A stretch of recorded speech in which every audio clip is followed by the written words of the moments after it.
dans un contexte à la fois dans lequel le législateur reconnaît, affirme la liberté des partenaires sociaux de négocier, de mettre en œuvre des garanties collectives qui présentent un degré élevé de solidarité, l'encadre, précise les conditions dans lesquelles cette mise en œuvre doit intervenir et dans lesquelles on sait certains des outils qui étaient utilisés jusque-là ont été déclarés inconstitutionnels et donc il faut repenser justement cette mise en œuvre et cette organisation de la solidarité professionnelle.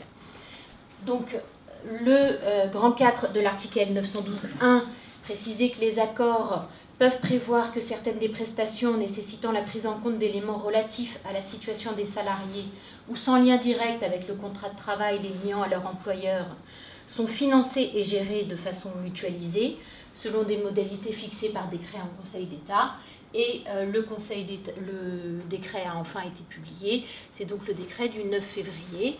Et donc, on va essayer de voir si c'est un outil intéressant, susceptible de redonner, ou de permettre de donner corps continuer de donner corps à la solidarité professionnelle et à une certaine mutualisation.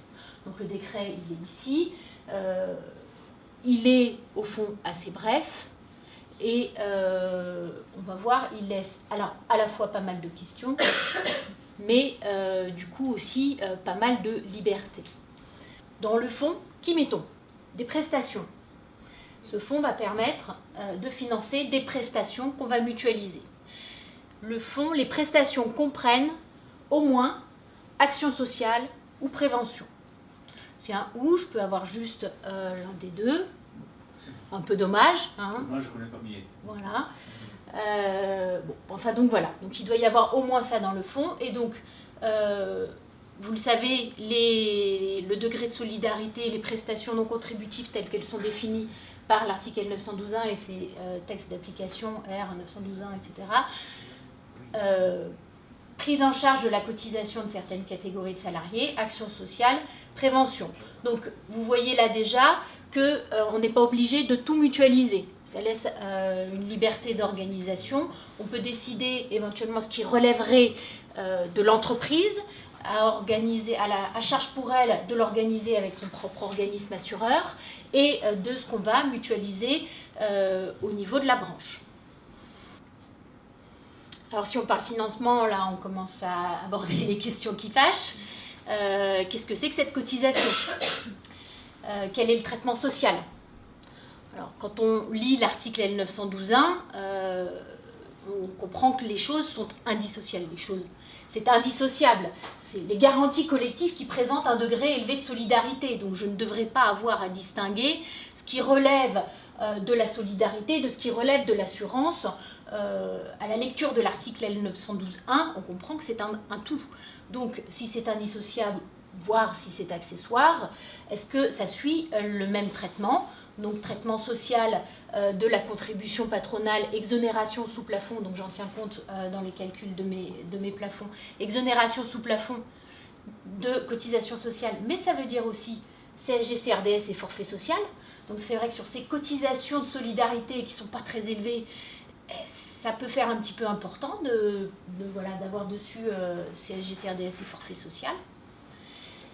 Pour le salarié, article 83 par article 83, est-ce que c'est déductible de l'IR?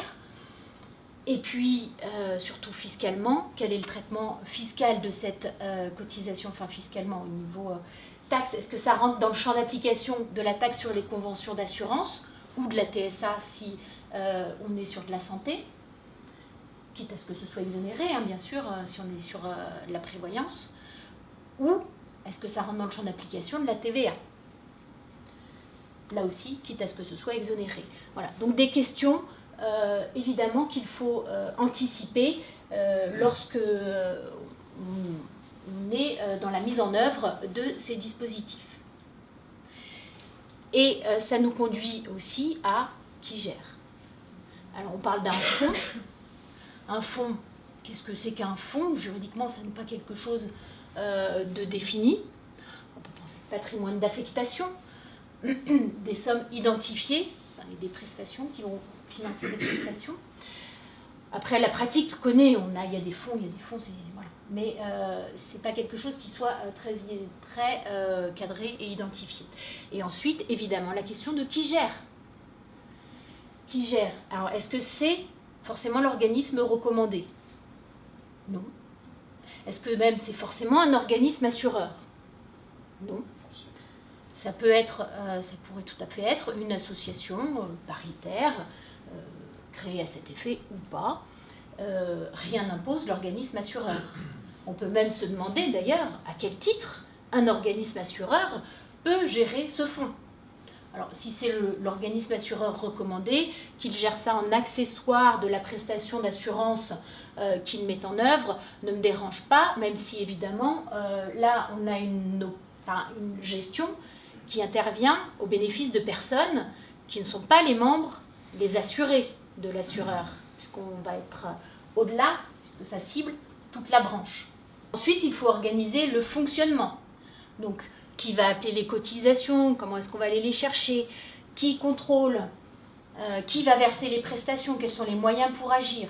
Et voilà, encore et toujours le contrôle des droits et du respect des droits et des obligations des uns et des autres, le contrôle du fonds, le tout voilà, sous le contrôle de la commission paritaire.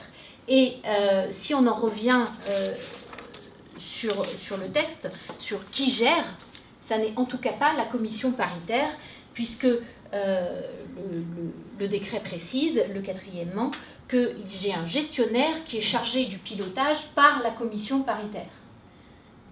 Donc, il y a une dissociation, ça n'est pas la commission paritaire elle-même qui peut se charger du pilotage du fonds. Alors, on le rappelle, l'article 912.1 impose pour le choix de l'organisme assureur recommandé transparence, impartialité, égalité de traitement, et définit ensuite, avec ses décrets d'application, une procédure de mise en concurrence assez rigoureuse. Est-ce que cette procédure de mise en concurrence s'impose pour le choix du gestionnaire? Bon, peut-être pas nécessairement. Est-ce que pour autant on peut s'affranchir de l'impartialité, la transparence et l'égalité de traitement? Probablement pas.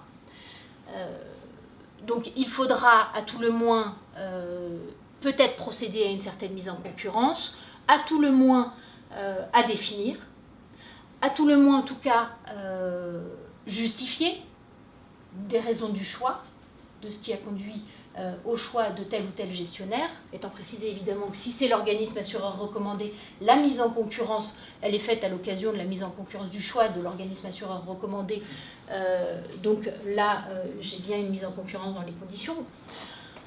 Voilà, petite liste, et il y en a encore probablement, vous en avez encore certainement beaucoup d'autres, des questions qu'il faut anticiper et aborder si les partenaires sociaux veulent mettre en œuvre ce nouvel outil, un outil intéressant pour continuer à donner vie à la solidarité professionnelle, pour aller vers de l'égalité de traitement des salariés dans la branche, mais un outil qui demande, et un outil, parce que c'est pas un défaut, de la créativité et de l'ingénierie juridique pour que les choses soient pensées, cadrées et mises en œuvre. Voilà.